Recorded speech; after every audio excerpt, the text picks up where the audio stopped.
तो नमस्कार जी। आज का मुद्दा है कि क्या 150 रुपए लीटर पेट्रोल अब दूर नहीं, तो क्या अब पेट्रोल 150 रुपए लीटर हो सकता है? आइए जानते हैं। तो क्या आप तैयार है 150 रुपए लीटर पेट्रोल के लिए? ये सुनने में बहुत अजीब लग रहा होगा, लेकिन अगर हालात ऐसे ही रही तो ये डर नहीं, ये एक सच्चाई भी बन सकता है।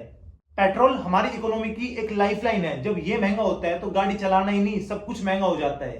तो आज की वीडियो में हम जानेंगे कि क्या पेट्रोल 150 रुपए लीटर हो सकता है, और अगर हाँ तो क्यों, कौन जिम्मेदार है? इसके जिम्मेदार सरकार है या फिर कंपनीज है या फिर हम खुद है? आइए देखते हैं। अगर हम पहले थोड़ा पीछे चले तो 2014 में पेट्रोल की कीमत थी 60 से 65 रुपए, और वही 2018 में इसकी कीमत हो गई 75 के आसपास। और फिर कोरोना के दौरान जब पूरी दुनिया रुकी हुई थी तो यही पेट्रोल के दाम भारत के अंदर 100 रुपए के ऊपर हो गया था। और अब 2025 में ये कई शहरों में पहले ही 115 तो 120 रुपए के आसपास है। तो अब सवाल ये है कि क्या 150 रुपए लीटर पेट्रोल अब दूर नहीं? तो पहला पॉइंट आता है OPEC, global crude oil game. OPEC यानी ऑयल प्रोड्यूसिंग कंट्रीज। ये कंट्रीज मिलकर डिसाइड करती है कि कितना तेल निकाला जाएगा।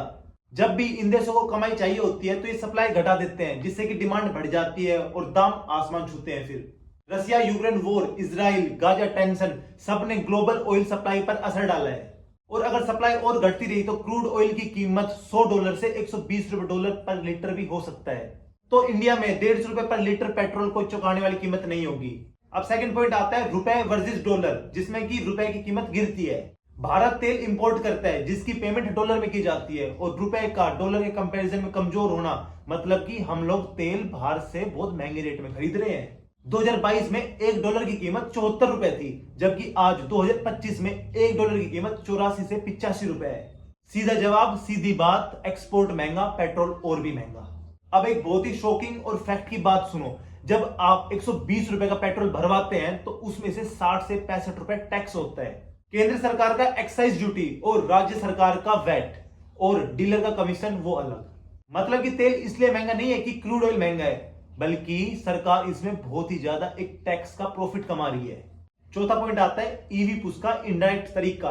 कुछ लोग मानते हैं कि सरकार जानबूझकर पेट्रोल महंगा रखती है जिससे कि लोग इलेक्ट्रिक व्हीकल की साइड शिफ्ट हो। हाँ, जबकि ये सुनने में बहुत ही स्मार्ट लगता है, बट ग्राउंड रियलिटी यही है कि हर जगह ईवी की चार्जिंग की सुविधा नहीं है, और ना ही ईवी इतना सस्ता है कि हर बंदा अफोर्ड कर ले। As compare to petrol diesel के व्हीकल के कंपैरिजन में ईवी व्हीकल महंगा आता है। तो जब तक ट्रांजिशन पूरा नहीं होगा तब तक भाई पेट्रोल का बोझ एक आम आदमी ही उठाएगा। अब बात करते हैं असर की, इंपैक्ट की, कि जब पेट्रोल महंगा होता है तो सिर्फ गाड़ी चलाना ही नहीं बल्कि ट्रक की लागत भी महंगी होती है, जिससे कि हम जो कुछ भी इंपोर्ट कराते हैं, दूध, खाना, फल, सब्जी वगैरह, सब कुछ की कीमत बढ़ जाती है। क्योंकि पेट्रोल के दाम बढ़े रहते हैं तो वो जो इंपोर्ट होता है, जो ट्रांसपोर्ट चार्ज होता है, वो भी बढ़ जाता है। ऑटो रिक्शा वाले किराए बढ़ा देते हैं, कैब वाले सर्ज प्राइस बढ़ा देते हैं, जिससे कि मिडिल क्लास और लोअर क्लास लोगों का भाई बजट बिगड़ जाता है और वो फिर वही प्रेशर में जीते हैं। तो अब बात ये थी कि क्या पेट्रोल 150 रुपए लीटर हो सकता है? तो जी बिल्कुल हाँ, हो सकता है। अगर ओपीईसी सप्लाई कम करता है, डॉलर की कीमत बढ़ती है, भारत टैक्स नहीं हटाता है, तो हम 2025 के अंत तक पेट्रोल 150 रुपए लीटर भी देख सकते हैं। तो अब सवाल आपसे कि क्या लगता है, सरकार को पेट्रोल पर से टैक्स कम करना चाहिए या फिर हम लोगों को ईवी की साइड शिफ्ट हो जाना चाहिए? कमेंट में जरूर बताइए। और अगर आपको यह जानकारी अच्छी लगी तो वीडियो को लाइक कीजिए और अपने दोस्तों के साथ शेयर कीजिए। तब तक के लिए जय हिंद, जय भारत।